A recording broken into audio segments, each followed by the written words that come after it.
ভারতের বুকে কাঁপন ধরাচ্ছেন প্রধানমন্ত্রী তারেক রহমান। তার এক একটা সিদ্ধান্তে ঘুম হারাম দিল্লির দাদাবাবুদের। কারণ বাংলাদেশ এখন আর কাউকে ভয় পায় না। ক্ষমতায় এসেই প্রতিরক্ষা খাতে বড় চমক দেখাচ্ছেন তারেক রহমান। বাংলাদেশের সামরিক সক্ষমতা বাড়াতে ইতিহাসের অন্যতম বড় প্রতিরক্ষা সরঞ্জাম কেনার সিদ্ধান্ত নেওয়া হয়েছে। যুদ্ধবিমান, অ্যাটাক হেলিকপ্টার, ড্রোন ও অত্যাধুনিক এয়ার ডিফেন্স কেনায় $2.2 বিলিয়ন বিশাল পরিকল্পনা চলছে।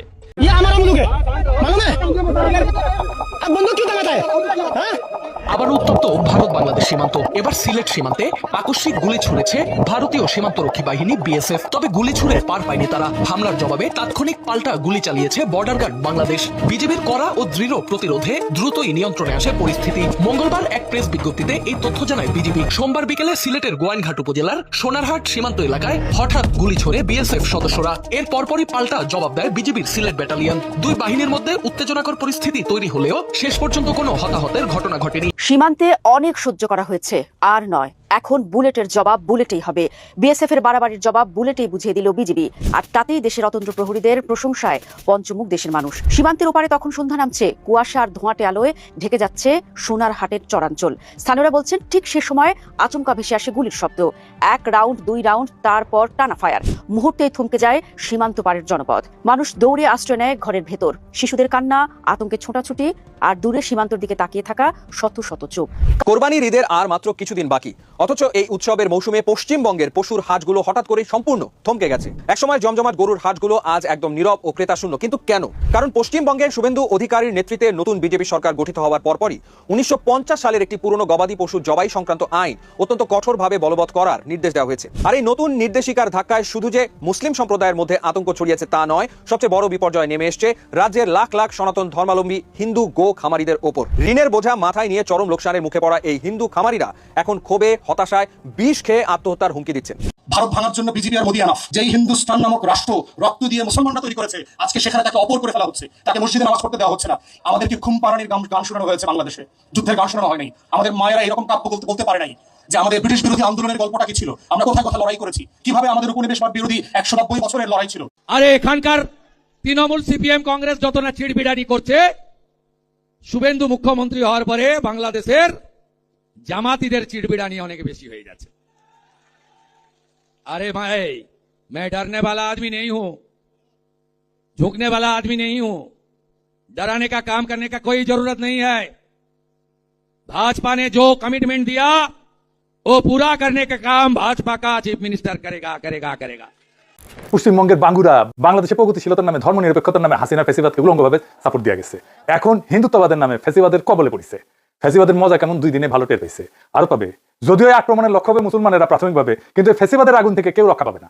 যারা বিজেপিকে ভোট দিচ্ছে তারাও রক্ষা পাবে না। যারা নেতা হয়েছে বা মুখ্যমন্ত্রী হিসেবে যার নাম এসছে, এই যে শুভেন্দু অধিকারী, ওর মতো একজন মানুষ বাংলাদেশের জাতীয় নেতা হইতে পারবে না, আঞ্চলিক নেতা হইতে পারবে না। এইটা সাহেব দেখান, তার কিছু বক্তব্য দেখান, শোনান। আমি বলে গেলাম, আমি যদি সনাতনের বাচ্চা হয়ে থাকি, এদের মুখ দিয়ে চৌরাস্তায় দাঁড় করিয়ে জয় শ্রীরাম বলা। শুনিছেন? আচ্ছা রিটা সাহেব, দেখান যে বাংলাদেশিদের দরদর বলে দাওয়া করেছিল, ওটা দেখান। सब बांग्लादेशी मुसलमान, सब बांग्लादेशी मुसलमान।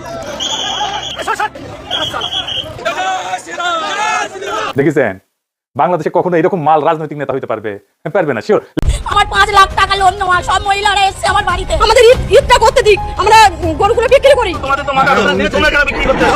গরু মোদিকে কিনতে হবে।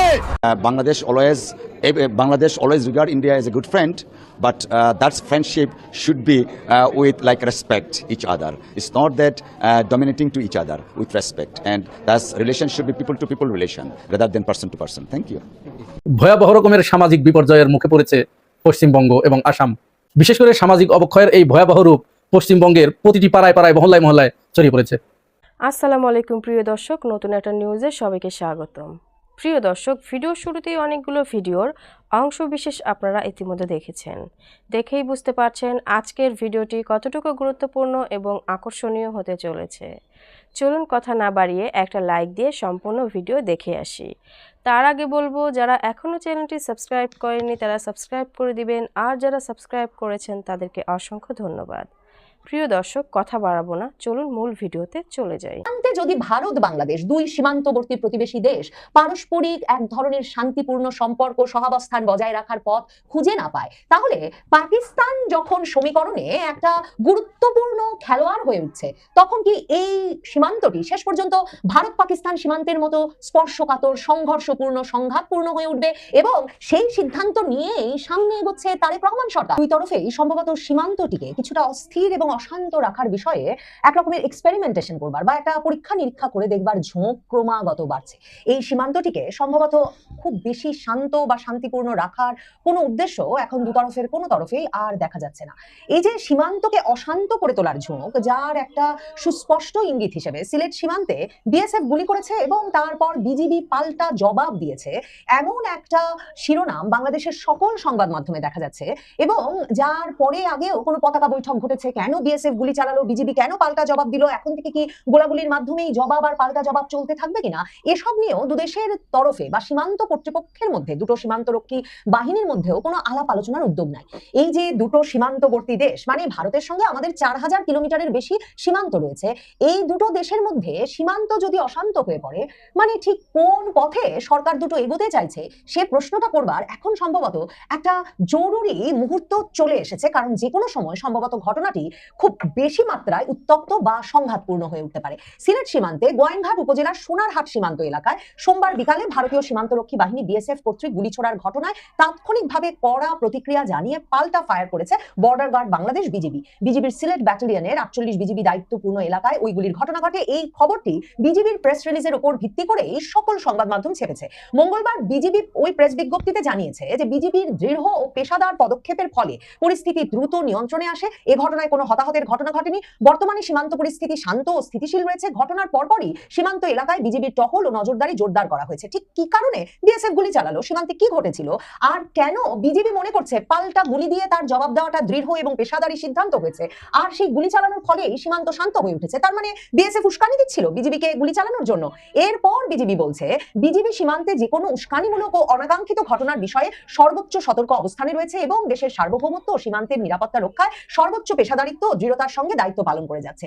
এরপর বিজিবি তার প্রেস রিলিজে বলে যে, তার প্রেস রিলিজটি শেষ করে যে স্থানীয় জনপ্রতিনিধি ও সীমান্ত এলাকার বাসিন্দাদের অবৈধভাবে সীমান্ত পারাপার এবং সীমান্ত এলাকায় যে কোনো অননুমোদিত কর্মকাণ্ড থেকে বিরত থাকার জন্য বিজিবি সতর্ক করছে। তার মানে বাংলাদেশ থেকে স্থানীয় জনপ্রতিনিধি এবং সীমান্ত এলাকার বাসিন্দারা অবৈধভাবে সীমান্ত পারাপার এবং সীমান্ত এলাকার যে কোনো অননুমোদিত কর্মকাণ্ডে লিপ্ত হয়ে থাকে, জনপ্রতিনিধিদের কথাটা বিজিবি এখানে বিশেষভাবে উল্লেখ করলো কেন? মানে সীমান্তের জনপ্রতিনিধিরাও কি তার মানে বাংলাদেশ সীমান্ত থেকে ভারত সীমান্তে ঢুকে পড়ার অবৈধভাবে চেষ্টা করছে এবং অনুমোদনবিহীন বিভিন্ন কর্মকাণ্ডে লিপ্ত আছে? বিজিবির প্রেস বিজ্ঞপ্তিটি পড়লে এই প্রশ্নগুলো জাগে এবং তখন সীমান্তটা যে অনিরাপদ, অরক্ষিত হয়ে উঠেছে এবং এই সূত্র ধরে যদি দুই পক্ষের মধ্যে, সীমান্তের দুই বাহিনীর মধ্যে একটা আলোচনার এবং বোঝাপড়ার সম্পর্ক না থাকে, তথ্য আদান প্রদান, গোয়েন্দা তথ্য আদান প্রদানের সম্পর্ক না থাকে, তাহলে যে সীমান্তটা একদিকে যেমন বিপজ্জনক হয়ে উঠতে পারে, কারণ রক্তক্ষয়ী হয়ে উঠতে পারে, মানে দুই তরফেই যদি গুলি চালানোটাকেই সমাধান মনে করা হয় সেটা যেমন একদিকে, অন্যদিকে এই গুলি চালনা সীমান্তে সাধারণত এই জায়গাতেই কতক্ষণ থেমে থাকবে, কখনো সেটা আসলে আরো অনেক বেশি বাড়াবাড়ি পর্যায়ে চলে যাবে কিনা, এবং সীমান্ত রক্ষী বাহিনীদের হাতে গায়ে যদি কখনো গুলি লেগে যায়। আমরা জানি পৃথিবীর দেশে দেশে, এমনকি ভারত বাংলাদেশ সীমান্ত এর আগে আমরা উত্তেজনা বাড়তে দেখেছি, যখন এই গোলাগুলির মধ্যে মানে মাদক চোরাচালানি বা চোরাকারবারিদের বাইরেও যখন সীমান্ত রক্ষী বাহিনীর মানে ইউনিফর্ম পরা কোনো ব্যক্তির গায়ে গুলি লেগে যায়, তখন দুদেশের জন্য এই পরিস্থিতিটা আরো বাড়াবাড়ি পর্যায়ে না নিয়ে যাওয়া মুশকিল হয়ে ওঠে।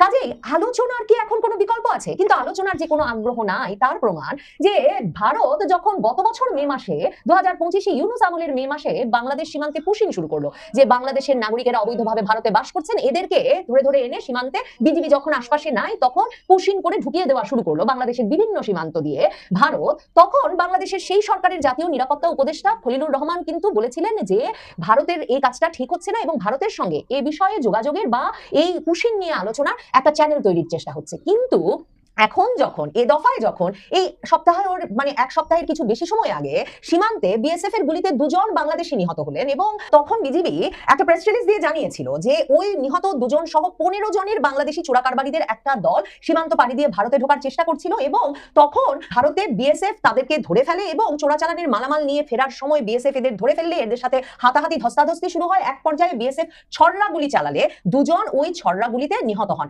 এবং তখন বিজিবির এই যে ব্যাখ্যা প্রদান এবং বিজিবি যে ওই গুলির পরিবর্তে কোনো পাল্টা গুলি চালায় না, এবং বিজিবি যে এরকম একটা বিবৃতি দিয়ে জানিয়েছে যে বাংলাদেশি চোরাকারবারিরা গিয়েছিল এবং তাদেরকে ধরতে গিয়ে বিএসএফ গুলি চালায়, ছররা গুলিতে 2 জন বাংলাদেশি নিহত হয়েছে, এটা নিয়ে তখন কিন্তু সামাজিক যোগাযোগ মাধ্যমে ব্যাপক সমালোচনা হয় যে বিজিবি কি করে বাংলাদেশি 2 জনকে নিহত হয়ে যাওয়ার এই ঘটনায় কোনো প্রতিবাদ, তীব্র সমালোচনা, নিন্দাবাদ কিংবা পাল্টা গুলি বর্ষণ না করে ওই 2 জনের মৃতদেহ নিয়ে আসার বিষয়ে আলাপ আলোচনা করে বিএসএফ এর সঙ্গে নিহত বাংলাদেশিদের মৃতদেহটুকু নিয়ে এসেছে বাংলাদেশে। মানে এটুকু যথেষ্ট কাজ হয়েছে কিনা, এর ফলে বাংলাদেশের সম্মান রক্ষিত হয়েছে কিনা, এই বিষয়টা তখন বাংলাদেশিদের ভেতরে সামাজিক যোগাযোগ মাধ্যমে ব্যাপক আলোচিত হয়। আর তখন ওই যে 2025-এর নিরাপত্তা উপদেষ্টা, যিনি এখন বাংলাদেশের পররাষ্ট্রমন্ত্রী তারেক রহমানের সরকারে, তিনি কিন্তু সংবাদ মাধ্যমকে স্পষ্ট ভাষায় বলেছিলেন যে সীমান্তে যে কোনো ঘটনা ঘটলে, সীমান্তে পুশিন বাড়ালে ভারত তারা সীমান্তে ব্যবস্থা নিতে বিজিবিকে সতর্ক অবস্থায় রেখেছেন। মানে বাংলাদেশ ব্যবস্থা নেবে, এই বাংলাদেশ ব্যবস্থা নেবে সীমান্তে যদি ভারত পুশিন বাড়ায়, কারণ একদিকে 2 জন নিহত হলেন এবং ওই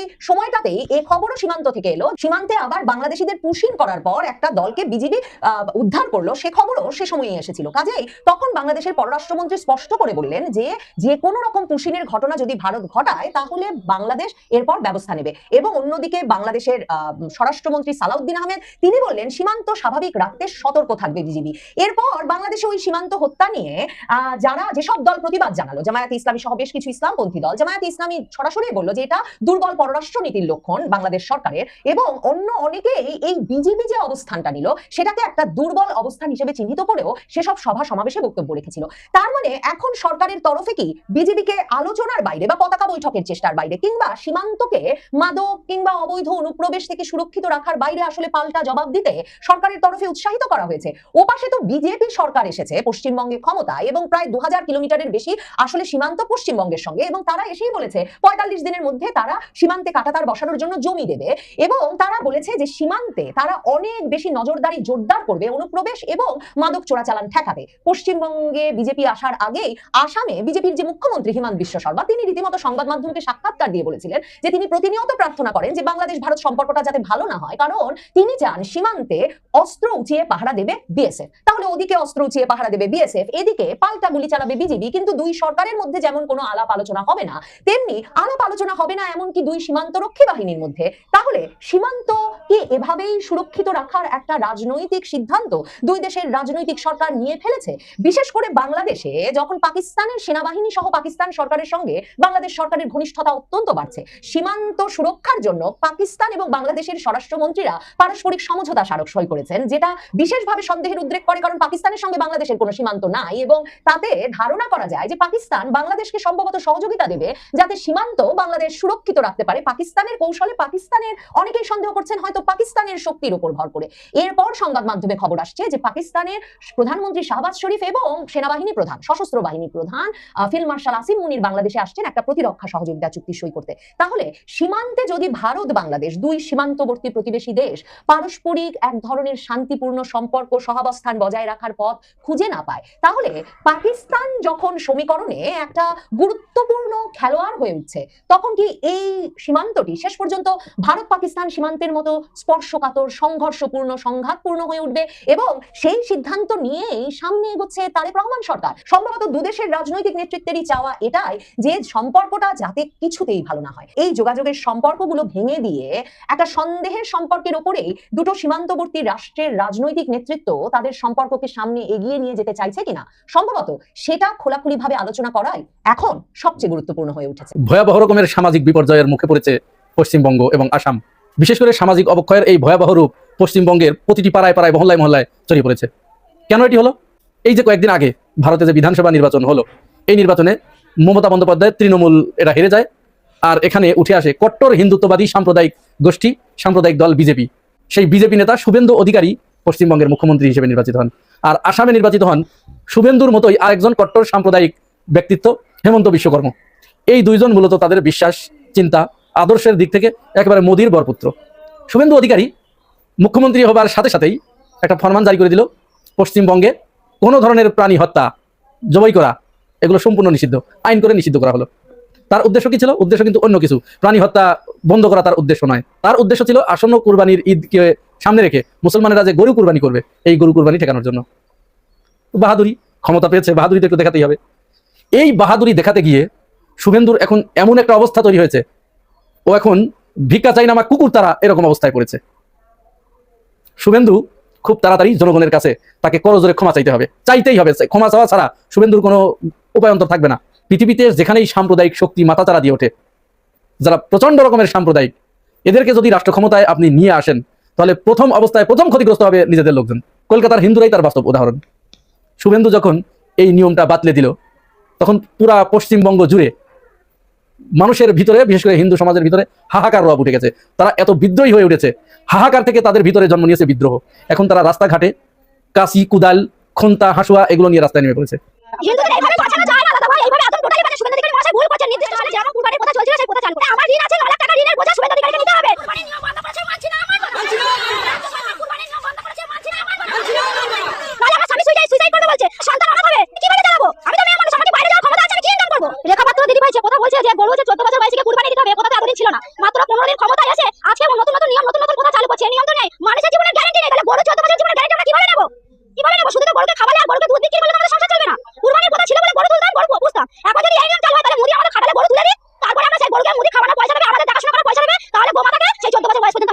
কারণ তাদের গরু বিক্রি হচ্ছে না, এই গরু কে কিনবে? লক্ষ লক্ষ গরু কলকাতায় বা পুরা ভারতে সেখানে উৎপাদন হয়। মুসলমানরা যদি তাদের কুরবানির জন্য গরু না কেনে, এই গরু কি শুভেন্দুর পিছন দিয়ে ঢুকাই দেওয়া হবে? ঢুকিয়ে নেবে শুভেন্দু, তাই দেবে। কারণ আজ কয়েকদিন ধরে যেটা দেখছি, পশ্চিমবঙ্গের হিন্দুরা যারা গরুর ব্যবসা করেই তাদের সংসার পরিচালনা করে, জীবিকা নির্বাহ করে, তাদের ভবিষ্যৎ প্রজন্মদেরকে তার সামনের দিকে এগিয়ে নিয়ে যায়, স্বপ্ন দেখায়, এই গরুর ব্যবসা করে। এবং তারা এই ব্যবসা বংশ পরম্পরায় করে আসছে। কেউ 50 বছর, 60 বছর, 70 বছর পর্যন্ত এই ব্যবসা করছে। কেউ বলছে আমার দাদা করেছে, আমার বাবা করেছে, এখন আমি করছি। হঠাৎ করে আপনি একটা আইন বাতলায় দিলেন, পাশার ভিতরে কুরকুরি উঠছিল। তবে এখানে কলকাতার যে হিন্দু সম্প্রদায় আছে, যারা আপনাদের এই যে অবস্থা, আপনারা এখন হাহাকার করছেন, আপনারাও কম দায়ী নন। কারণ শুভেন্দুর মতো একজন কট্টর সাম্প্রদায়িক ব্যক্তি, আপনারা জানতেন, তাকে চিনতেন, যে সে এত বড় কট্টর, এত বড় সাম্প্রদায়িক, যে সে তার সম্প্রদায় ছাড়া অন্য কোনো কিছু বোঝে না। সে অন্য জাতের, বিশেষ করে মুসলমানদের, সে এখান থেকে তাড়িয়ে দিতে চায়। তো আপনাদেরকে এই চিন্তা করা উচিত ছিল না যে মুসলমানেরা যদি এখানে না থাকে, তাহলে আপনাদের তো এর সাথে অনেক কিছু জড়িত। একটা সম্প্রদায়, কোনো একটা সম্প্রদায় কি পাশাপাশি যারা বসবাস করে, তারা কি একজন ছাড়া আরেকজন চলতে পারে? পারে না। তো আল্লাহ পাক এই দুনিয়াটাকে এইভাবেই সৃষ্টি করেছে। এখন তারা আন্দোলন শুরু করেছে। কেউ কেউ বলছে আমরা গরুগুলো ছেড়ে দেবো, রাস্তায় ছেড়ে দেবো, কিন্তু দিতে পারছি না এই কারণেই যে গরু যে রাস্তায় ছেড়ে দেবো, আমার না হয় কিছু টাকা চলে গেল। তাহলে এই যে লক্ষ লক্ষ গরু রাস্তায় ছেড়ে দিলে আর 10 জনের যে ক্ষতি করবে, রাস্তাঘাট বন্ধ হয়ে যাবে, কাউকে হয়তো মেরে ফেলবে ঢুস দিয়ে, লাথি দিয়ে, পাড়া দিয়ে, তাহলে এই দায়িত্বটা কে নেবে? এই দায়িত্ব সরকার নিক। এখন কলকাতার হিন্দু ভাই ও বোনদের প্রতি আমাদের অনুরোধ থাকবে, আপনারা এই গরুগুলোকে একসাথে করে শুভেন্দুর বাড়ির ভিতরে ঢুকাই দেন। ওর বাড়ির ভিতরে গরুগুলো ঢুকে যাক, আর গরুগুলো ওর পিছন দিয়ে, শুভেন্দুর পিছন দিয়ে শিং ঢুকাই দিয়ে সামনে খাড়া করে রাখবে। এবার আপনারা গিয়ে শুভেন্দুর দুই পাশার যে 2টা সাইজ আছে, ওই 2 জায়গায় 2টা শিং ঢুকাই দিয়ে আপনারা ওর পিছনে পিছনে হেঁটে বেড়াবেন। গরু শুভেন্দুকে শিঙে করে নিয়ে ঘুরে বেড়াবে, ওর পাশা দিয়ে রক্ত পড়বে, আপনারা ওই রক্ত দিয়ে তখন অন্য কিছু করেন। এরকম নিকৃষ্ট মানের লোককে আপনারা কি করে আপনাদের ক্ষমতায় আনলেন, এটি আসলে আমাদের বুঝে আসে না। এত বড় সাম্প্রদায়িক, আবার এই সাম্প্রদায়িক শক্তি ক্ষমতায় আসার পরে আমাদের বাংলাদেশের কিছু কিছু বিএনপির সুশান্ত নামে একজন আছে, সে সেখানে অভিনন্দন জানাইছে। আরে বেটা, তুই অভিনন্দন জানাইছিস, তুই জানিস না শুভেন্দু কি? তুমি এখানে বাংলাদেশের জামাত ইসলাম ক্ষমতায় আসলে বা তাদেরকে ভোট দিতে তুমি নিষেধ করো, যেখানে সাম্প্রদায়িক শক্তি, জামাতকে সাম্প্রদায়িক শক্তি বলো, এইখানে তোমার সমস্যা, আর ওইখানে তোমার সমস্যা নাই না? এগুলো পুরাটাই ধান্দাবাজি, পুরাটা ধান্দাবাজি। সাম্প্রদায়িকতা ভারতে এমন ভাবে ছড়িয়ে পড়েছে, আপনারা দেখেছেন সবাই, যে এখানে শুভেন্দু ক্ষমতায় আসার পরে অন্তত 40টি মুসলিম পরিবারে অগ্নিসংযোগ করা হয়েছে, তাদের দোকানপাটে হামলা করা হয়েছে, তাদেরকে মারধর করা হয়েছে, রাস্তাঘাটে তাদের সেখানে রাস্তাঘাটে নামাজ পড়তে দেওয়া হয় না, মুসলমানরা নামাজ পড়ছে, সেখানে গিয়ে লাথি মারা হচ্ছে। এটা বাংলাদেশে কোনোদিন কল্পনা করেছেন? একমাত্র ভারতেই এটা সম্ভব। ওই দেশটাই এই কাজগুলো অন করে, এটা তাদের চরিত্রের ভিতরে রয়েছে। যাই হোক, এখন এই যে কলকাতার হিন্দু ভাই ও বোনেরা, তাদের যখন এই যে মানবেতর একটা পরিস্থিতিতে পড়েছে, তারা এই গরুগুলো ঋণ করে, বিভিন্ন জায়গা থেকে ধার করে, ব্যাংক ঋণ নিয়ে অনেক কষ্ট করে কিন্তু তারা এই গরুগুলো তারা পালন করেছে। এখন মুসলমানরা তো কুরবানি না হলে, যদি তারা কুরবানি না দিতে পারে, তাহলে তো আর এই গরুগুলো কিনবে না। একমাত্র মুসলিম ক্রেতা, মুসলমানরা এই গরুগুলোর ক্রেতা। কলকাতায় কিন্তু 30 কোটির উপরে মুসলমান। তাহলে আপনারা চিন্তা করতে পেরেছেন, এই 30 কোটি, বাংলাদেশেও কিন্তু এত জনগণ নাই। তো এই গরুগুলো কিন্তু সব মুসলমানরাই কিনে তারা কুরবানি করে। তো এখন চিন্তা করেন তো, একটু স্বাভাবিকভাবে চিন্তা করেন তো, যদি এটা এই সুযোগটা না থাকে, বন্ধ করে দিয়েছে অলরেডি, তাহলে কি হবে? এখন সাংবাদিকরা বারবার হিন্দু মা বোনদের কাছে যে জিজ্ঞাসা করছে, ভাইদের কাছে, যে এটা তো যদি আপনারা বিক্রি করতে না পারেন কি করবেন, তখন তারা একটাই জবাব দিচ্ছে, আমাদের তো কিছু করার নাই, আমাদের আত্মহত্যা করতে হবে। একজন দড়ি হাতে করে নিয়ে ঘুরছে যে আমাদের আত্মহত্যা করা ছাড়া কোনো পথ নাই, কোনো গত্যন্তর নেই। হুট করে আপনি এই নিয়ম বাতলাবেন, আপনি আগে থেকে এটা সময় দিবেন না? তাদের দাবি এটা। সাংবাদিকরা প্রশ্ন করছে যে আপনারা তাকে ভোট দিলেন খুশি হয়ে, বলছে হ্যাঁ খুশি হয়ে ভোট দিয়েছিলাম, তখন তো ভাবি নাই যে সে এই কাজ করবে। সে করুক, কিন্তু সেটা তো সময় দিতে হবে। আবার এখানে শর্ত দিয়ে দিয়েছে যে গরুর বয়স 14 বছর হতে হবে। শুভেন্দুর জন্ম তারিখ কবে? শুভেন্দুর কি জন্ম নিবন্ধন আছে? যেদিন ওর মায়ের পেটের ভিতর থেকে পড়েছিল সেদিন কি ওর মা লিখে রেখেছিল ওই অবস্থায়? ভণ্ড, এগুলো ভণ্ড, ভণ্ড রাজনীতিবিদ এগুলো। যাই হোক, এবার কলকাতার মুসলমানদের প্রতি একটা অনুরোধ, এই শুভেন্দু, এই ভণ্ড, এই প্রতারক, এই শর্ট যেটা করবে এটা আপনারা একটু শুনে রাখেন। এই যে যেহেতু হিন্দু সম্প্রদায়ের লোকেরা শুভেন্দুর প্রতি বিরাট ভাজন হয়েছে, হয়তো তারা আন্দোলনে নামবে, গরুগুলো রাস্তায় ছেড়ে দেবে এই বিপদ থেকে রক্ষা পাওয়ার জন্য। আর গরু যে যদি ওর পাশার ভিতর দিয়ে শিং ঢুকায় দেয় তাহলে তো ওর অবস্থা খারাপ হয়ে যাবে। এইটা থেকে বাঁচার জন্য ও একটা কৌশল এখানে অবলম্বন করতে পারে।